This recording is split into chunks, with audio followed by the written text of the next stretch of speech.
Hello. Well, it's been a couple of weeks.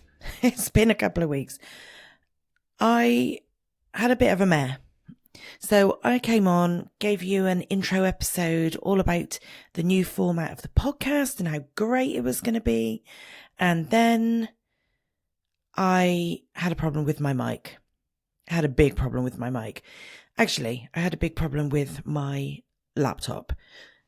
I won't bore you with the technical issues, but basically what happened is my laptop decided to do a firmware update, and that broke my microphone. Well, it didn't break the mic, but some genius on the internet who's experienced in podcast audio told me that what I needed was an audio interface. So I ordered an audio interface, and it took longer than expected to arrive. When it got here, it all got set up and everything was working beautifully. But do you know what wasn't working beautifully? My voice.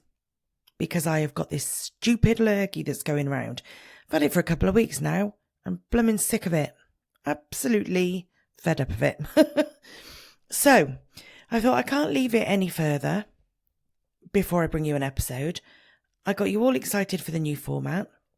And then 2 weeks down the line, I'm only just getting to record one for you. That's not okay. I don't like that. So I'm going to try and croak my way through an episode, okay? So I apologise. My voice is not up to par this week. Not at all. But I wanted to give you something. I wanted to bring something out. Especially after you'd given me such lovely feedback as well after my reintroduction episode. That's what I'll call it. The reintroduction episode.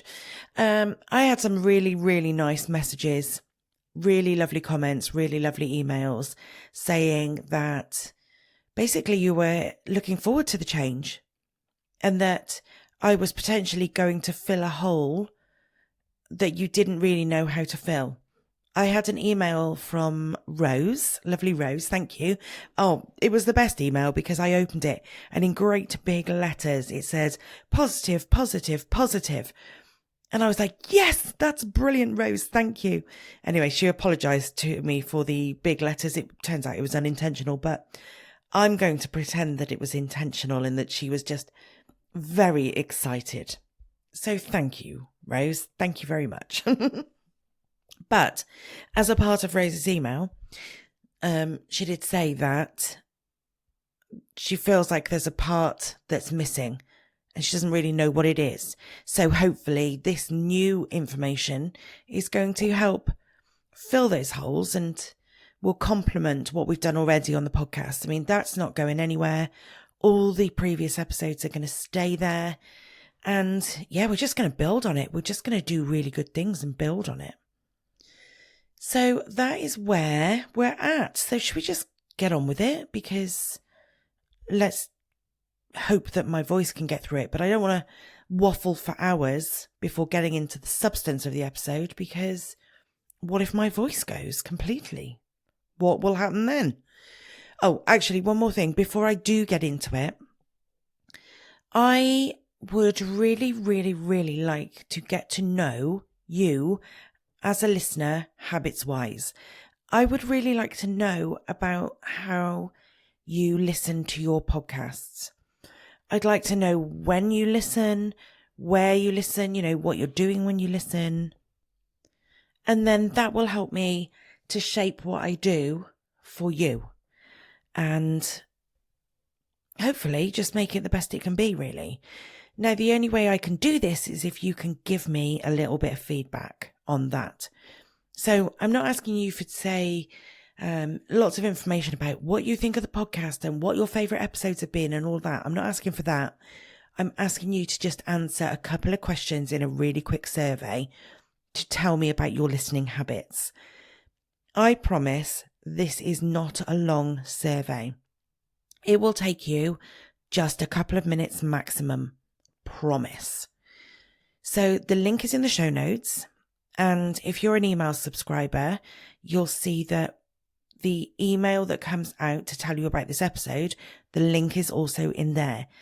But if you can please click on the link and tell me the ways you listen to your podcasts. I would really, really, really appreciate it. So please click the link. Especially if you're sat here not doing very much while you're listening to the podcast. You could just click that and do that while you're listening, couldn't you? That would be awesome. Thank you very much. Thank you. Right, let's get into the actual content of the episode then. So we are going to talk about what your posture says about your confidence. So basically, your body tells a story in its appearance, in the way you carry yourself, whether you realize it or not. Let me give you some scenarios. So imagine you're standing in a queue in the supermarket, and that queue is really, really long.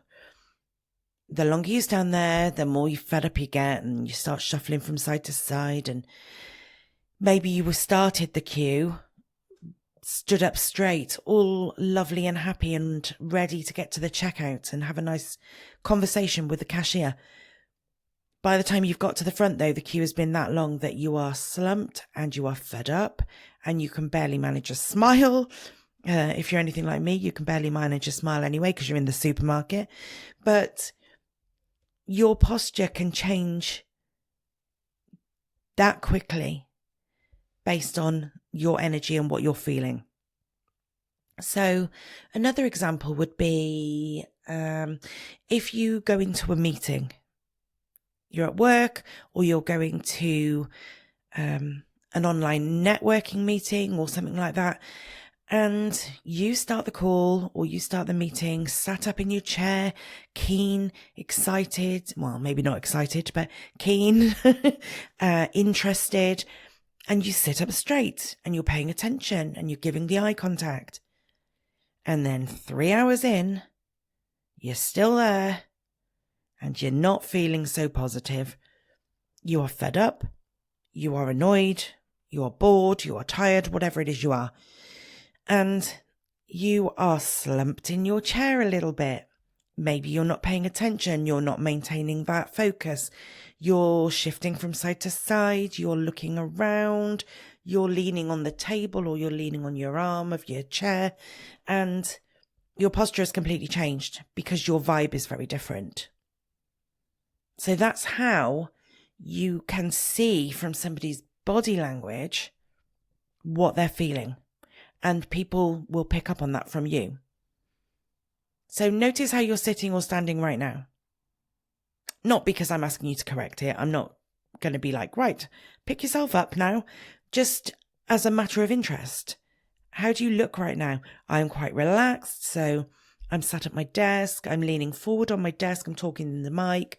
I've got one hand that's kind of wafting around in midair as I'm talking because I do gesticulate quite a lot. Sometimes I will lean on my hand, but I'm quite engaged and I'm talking to you and I'm encouraged. If I was bored and didn't know what I was going to be talking about, or I was worried about joining a meeting, or I was nervous because I didn't know who was going to be on this Zoom call, or, something like that, my body language and my posture would be very different. Now, the old narrative is, the old kind of posture advice has always been about the appearance, hasn't it? Stand up straight. Did you get that when you were little? I didn't used to get it all the time, but it's the thing you hear, isn't it? Stand up straight, stand up straight, stand up straight, shoulders back, head up, all that sort of thing. It never, ever is about how you feel inside when somebody's talking about your posture, is it? When somebody says to you when you're younger, stand up straight, shoulders back, they are correcting your posture, they're correcting the outward appearance. But I'm willing to bet that nobody ever looked at you and kind of questioned, why are you not stood up straight? Are you okay? Do you know what I mean? What if your posture wasn't something to actually fix, but actually something to listen to instead? What if it's actually your body's way of communicating how safe and confident and visible it feels. Your confidence starts in your body before it ever reaches your conscious mind. Your body is already reflecting how confident you're feeling before you've had a chance to think about how confident you're feeling, right? So let's talk about what your posture might be saying about your confidence and how tuning into that can change the way you show up in all parts of your life.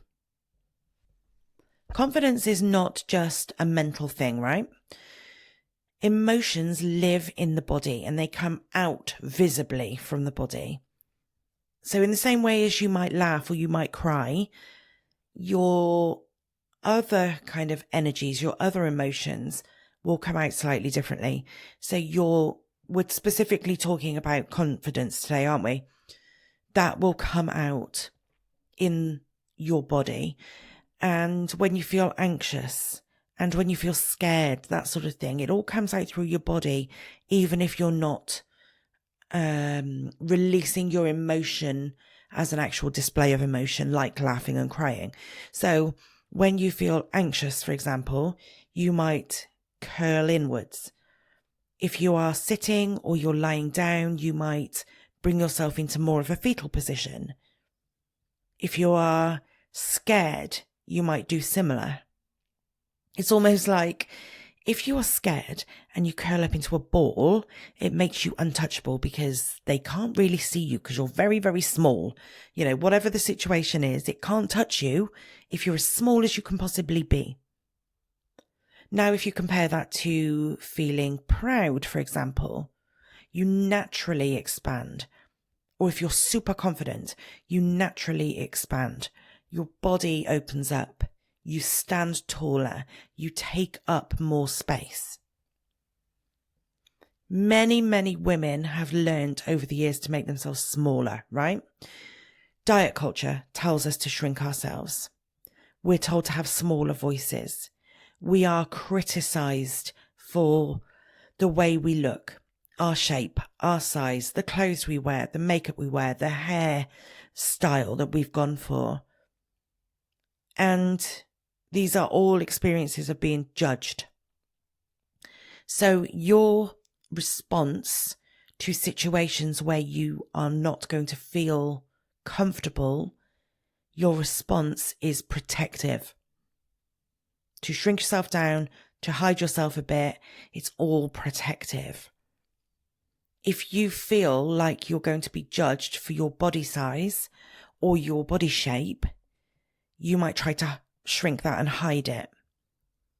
If you think you're going to be criticized for something you say, you might say it more quietly or you might say it more quickly because just get it done and get it done quietly. And then, it's done, isn't it? When actually the confidence of saying things louder and taking your time and meaning every word you say, it's all part of that picture of confidence that you put on, isn't it? So that shrinking, that being smaller, it's all protective.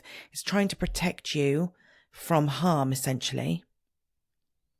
The body really remembers moments of shame and fear, and your mind does, obviously, but you remember moments of shame and fear. Anytime you've been criticized or judged in the past, you're going to remember that. It's going to be held on in your subconscious, if not your conscious.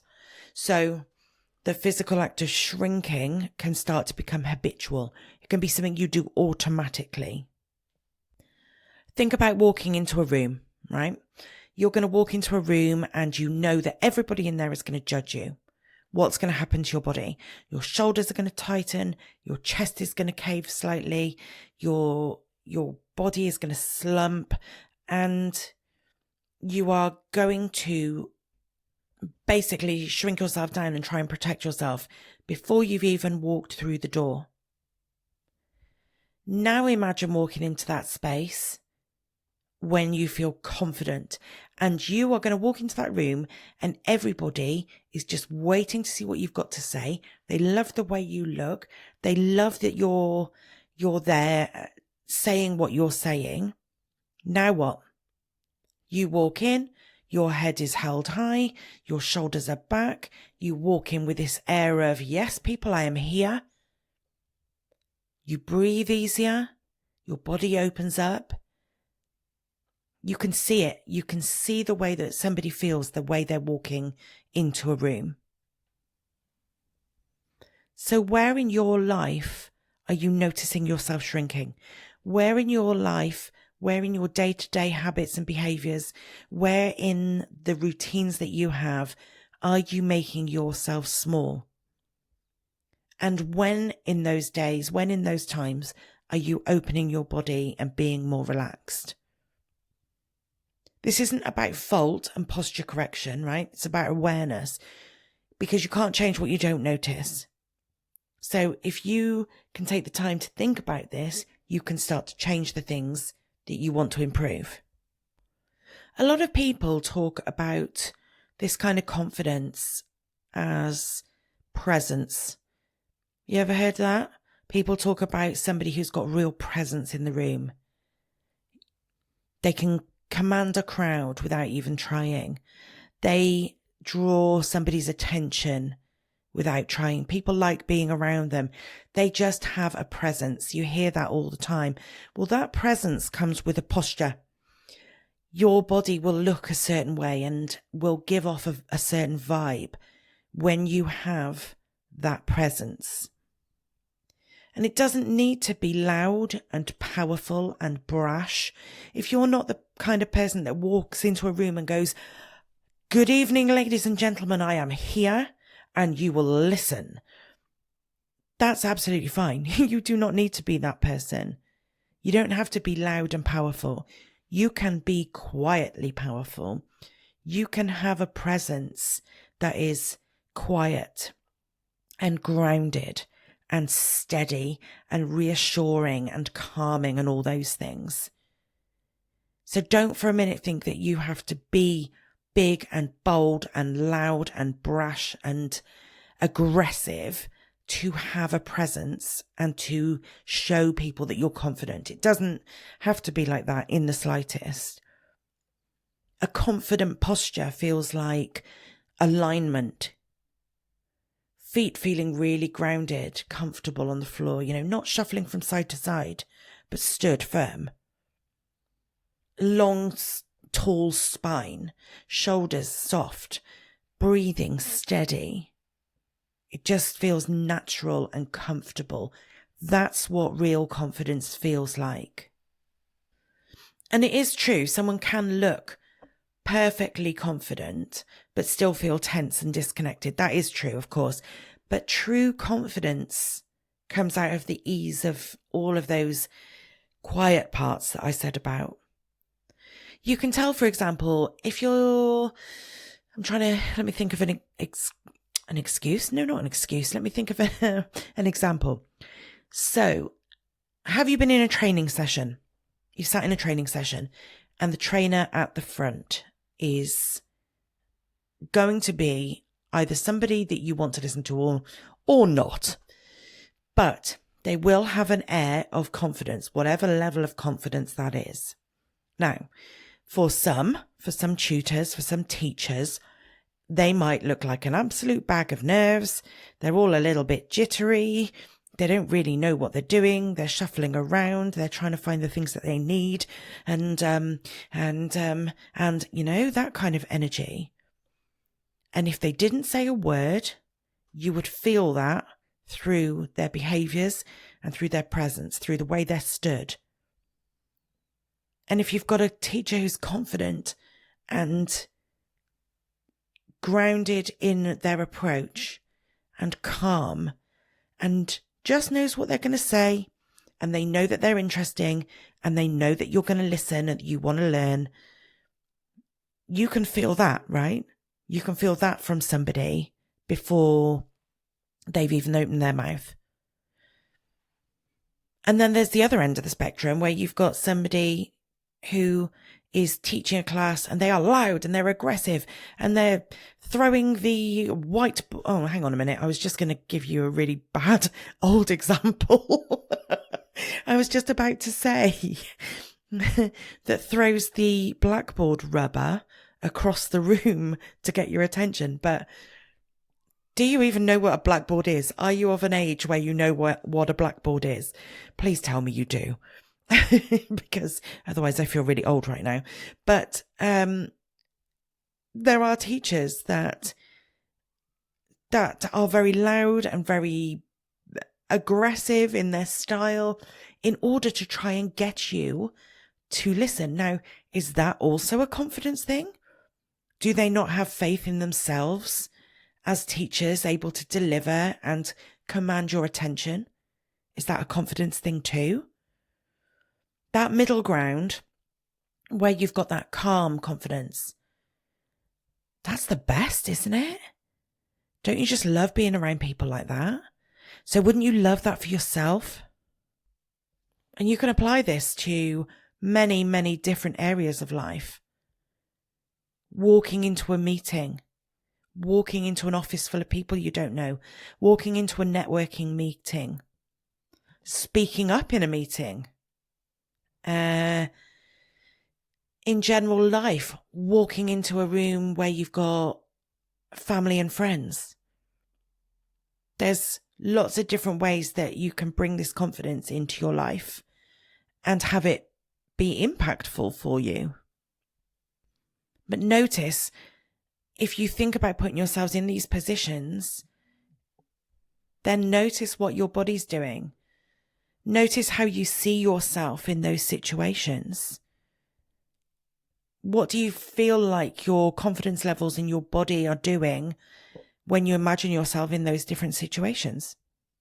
Notice how your body shifts when you feel grounded versus when you feel anxious. And also notice the internal voice that's saying to you, don't be seen, just be quiet, get it over and done with, don't draw attention to yourself. Just go in, don't talk to anybody, or in family situations, friends situations, just be quiet, everybody else will do the talking for you. You know, these internal cues, they often shape what your body then does without you even realizing it. What if that was the other way around though? What would it feel like to give your body permission to take up space? What if your body could lead the way? What if you could switch on this confidence and then have your brain follow? Wouldn't that be amazing? The thing is, confidence doesn't have to be performed, okay? This is not like we're trying to put on some massive act, but it is something you have to embody. You don't have to hold yourself up. You can let yourself rise up naturally in your thoughts and your beliefs and your feelings about the situation and your opinions of yourself, because this is always driven by a lack of confidence in the self. Now, there might be a degree of putting it on before it's realized in real life, but that's okay, because you have to actually learn. Your body and your mind have to learn that it's perfectly safe to do these things and to behave like that and to be the confident person that you want to be. So when you enter a room, remember that your energy communicates confidence long before you open your mouth. There is a real difference between walking into a meeting room, slightly folded, hunched over, huddling yourself up, versus being grounded and confident and comfortable and open. It changes how others read your authority. It changes how others perceive you. The same principle applies when you show up in photos, when you eat comfortably in public, when you walk through a space without adjusting your clothes. These are often subtle cues of self-trust. When you show up in photos, when you eat in front of people, the food that you're choosing to eat, when you are walking through a space and you know that you chose those clothes and you are comfortable in those clothes, and to hell with whatever anybody else says about your clothes. that air that you carry with you then, that is you showing the world that this is how you will be treated. That posture is a mirror of your self-worth, essentially. Your self-worth on the whole, I think, but definitely your self-worth in that moment. So it might be that on the whole, you feel really good about yourself. You feel confident in general. You are self-assured and you know what you're talking about and you know what you can offer. And so on the whole, your posture reflects that, and it's confident and it's assuring and it's stood tall, essentially. That is how you are on the whole. However, if one day you turn up and you don't feel very well, or you don't have faith in what you're about to talk about, or you don't like the people you're going to be spending time with, or whatever it is for you, your self-worth diminishes in that moment and your posture will reflect that. That's why I say on the whole you can be self-confident, but in that moment it can mirror your self-worth. So expanding and taking up that space is about giving yourself self-permission. It's not about arrogance. It's not about thinking you're the finest thing to ever walk the earth, although, may I say, you are very entitled to think that. It is not about ego. It is about self-permission and self-worth and knowing that you are entitled and worthy of being in that room, talking to the people you're talking to, without needing to make yourself smaller in order to fit in. Try and get aware of this stuff as well. Try and notice it in your day to day. Hopefully just by having listened to this, you will start to think, oh, I wonder how I am today, or I wonder how I am when I do this. I wonder how I am when I'm with those people. Awareness alone is progress, right? Every time you notice your body language shift, you are strengthening the connection that you have between your body and your confidence. So start to ask yourself, when do I feel most naturally confident? When do I notice myself trying to disappear a bit? What situations make me feel like I am too much and that I have to dim down, or not enough and then I shrink because I don't feel good enough to be in that space? Start questioning the way you feel and the way you carry yourself. Confidence can be a surface act, but it's also not a surface act, because it's something that rises from within you when you feel safe, when you feel seen, when you feel self-respecting, when you feel worthy and valuable, when you feel like you've got something to contribute. Confidence just oozes out of you then. When you learn to trust your body, whether that's through intuitive eating or self-compassion or just being kind to yourself, your posture will start to change naturally, because that trust is building. Your body trust is building. The body no longer needs to protect itself or hide itself anymore.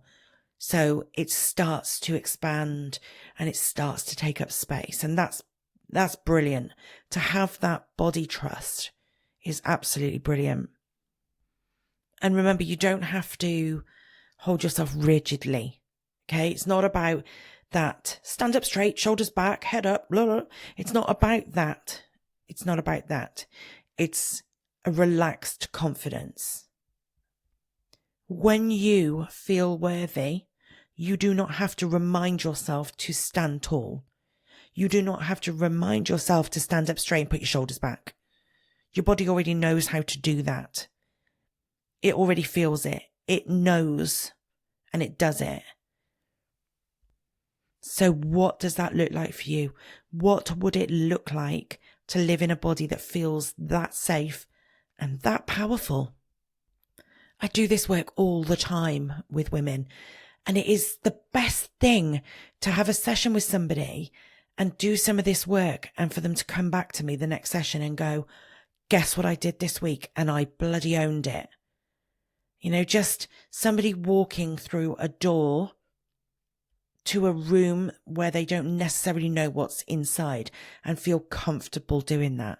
I co-hosted a networking event last week. I've set up a new networking group with a friend of mine, and it's for women. It's for women only, and it was lovely. We had a launch night.